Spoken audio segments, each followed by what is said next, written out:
காரசாரமான ஒரு உகானி ஆந்திரா பொரி டிஷ் பார்ப்போமா. நல்லா பெரிய பொரியாக இருந்தால் எடுத்து வச்சு தண்ணியில் வந்து ஒரு 2-3 நிமிஷம் ஊற வச்சுட்டு நல்லா பிழிஞ்சு எடுத்துக்கோங்க. எடுத்து தனியாக எடுத்து வச்சுக்கோங்க.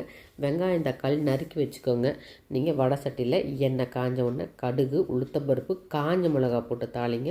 ஏன்னா ஆந்திரா டிஷ் இல்லையா, 4-5 காஞ்ச மிளகா போட்டு தாளித்தாலும் சரி, குண்டு மிளகா போட்டு தாளித்தாலும் சரி.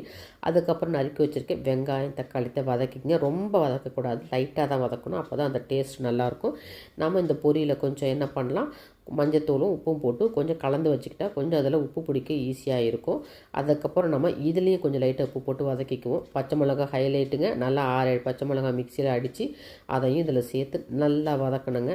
அதுக்கப்புறம் தான் நம்ம கலந்து வச்சுருக்க இந்த பொரியை என்ன பண்ணணும், இதில் சேர்க்கணும். சேர்த்து 2 பிரட்டினா சூப்பரான ராயலசீமா உகானி காரசாரமான உகானி ரெடி ஆயிரும். ஹைலைட் வந்து இதுக்கு பருப்பு பொடி போடணுங்க. பருப்பு பொடி ரொம்ப முக்கியமாக போடணும்.